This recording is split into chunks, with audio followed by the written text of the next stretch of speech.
تفسیر قرطبی اس میں لکھا ہے، جس کا مفہوم ہے کہ بنی اسرائیل حضرت سیدنا سام بن نوح علیہ السلام کی قبر پر نہ حاضر ہوئے، اور حضرت سیدنا عیسیٰ روح اللہ کی بارگاہ میں عرض کی کہ اللہ کے نبی علیہ السلام، آپ اللہ سے نہ حضرت سام علیہ السلام کے زندہ ہونے کی دعا کریں تاکہ ہم ان سے کچھ موت کا بیان سنیں۔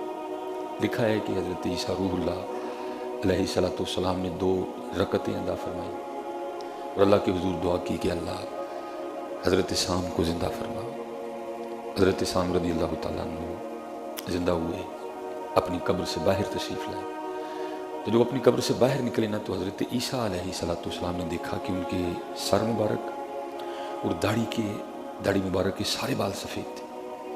تو حضرت عیسیٰ روح اللہ علیہ السلام نے حضرت سام سے پوچھا، آپ کے زمانے میں بڑھاپا نہیں تھا، بال سفید نہیں ہوتے تھے، تو آپ کے بال کیسے سفید ہو گئے؟ آگے سے حضرت سام علیہ السلام فرماتے ہیں، اے اللہ کے نبی حضرت عیسیٰ روح علیہ السلام، بلا شبہ ہمارے زمانے میں بڑھاپا نہیں تھا، بال سفید نہیں ہوتے تھے۔ جب میں نے ندا سنی نا اٹھنے کی، تو میں نے سمجھا کہ شاید قیامت قائم ہو گئی ہے۔ اس کے خوف سے میرے سر اور داڑھی کے سارے بال سفید ہو گئے۔ اللہ، حضرت سام بیٹے کن کے ہیں؟ حضرت نوح کے، نبی کے بیٹے ہیں۔ اور ہم سارے کون بیٹھے ہیں؟ 2022 والے۔ نبی تو دور، ہم تو کسی ولی کی اولاد بھی نہیں ہے۔ ہمارا والد بھی دنیا دار، ہم بھی دنیا دار، ہمارا دادا بھی دنیا دار تھا، ہم بھی دنیا دار۔ وہ کون ہے؟ حضرت نوح علیہ السلام کے فرزند مبارک۔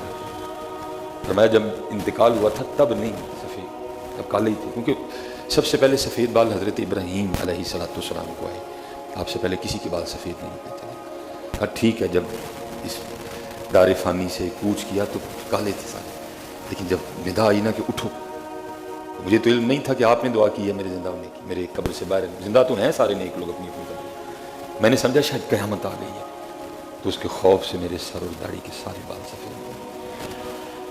لیکن حضرت جی ہم کیسے بھولے بیٹھے ہیں، پیسہ پیسہ پیسہ پیسہ، صبح اٹھیں تو کسی کو کوئی فکر نہیں، کل کیا کھویا کیا پایا، آج میں نے کیا کرنا ہے، کل کتنا اللہ کا ذکر کیا، آج کتنا، کل کتنا درود پاک پڑھا، آج کتنا پڑھنا ہے، کل کتنے نفل پڑھے، آج کتنے پڑھنے ہیں، کل تھوڑی تلاوت قرآن کریم ہوئی، آج زیادہ کرنا۔ صبح اٹھ کے ایسا کچھ میرے پروگرام میں نہیں ہے، کیا کھانا ہے، کیا پہننا ہے، کدھر آنا ہے، کدھر جانا ہے، بس یہی رہ گیا میرے پاس۔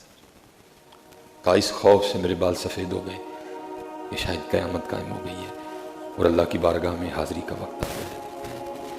آپ نے پوچھا، اے سام، آپ کے انتقال کو، آپ کو اس دار فانی سے کوچ کیے کتنا عرصہ گزر گیا؟ تو آگے سے حضرت سام، اے اللہ کے نبی، مجھے اس دار فانی سے کوچ کیے ہوئے 400 سال گزر گئے، لیکن ابھی تک موت کی کڑواہٹ کا ذائقہ میری زبان پہ موجود ہے۔ میں صرف یہ پوچھتا ہوں خود سے بھی اور آپ سے بھی، وہ 2022 آئی، ساڈا کی بنے گا،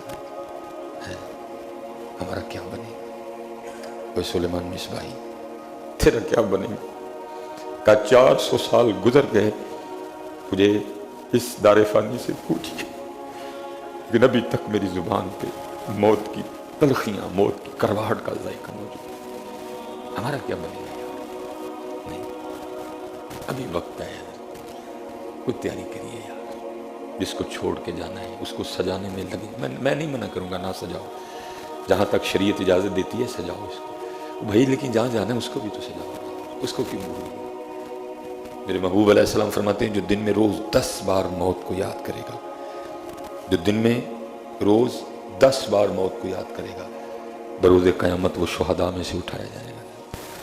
وجہ کیا ہے؟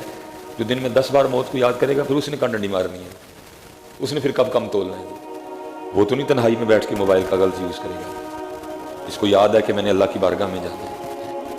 اس کا یہ مطلب نہیں کہ بندہ بس یہ کہہ دے موت موت موت موت، نہیں، یاد کرے جانے میں، میں نے جواب دینا اپنے اللہ کو۔ فرمایا جو دن میں 10 بار موت کو یاد کرے گا، بروز قیامت وہ شہداء میں سے اٹھایا جائے گا۔ پھر بابا صاحب نے صحیح کہا نا، کوئی بن گیا رونق رکھی، کوئی چھوڑ کے شیش مار چلے۔ کوئی پلیا ناز تے نخریاں وچ، کوئی ریت گرم تے تھل چلیا، کوئی بھول گیا مقصد آون دا، کوئی کر کے مقصد حل چلیا۔ یار فریدا اتنے سب مسافر نہیں، کوئی اج چلیا کوئی کل چلیا، اور نہ آپ کو پتہ ہے نہ مجھے پتہ ہے کہ آج جانا ہی ہے کل جانا ہے۔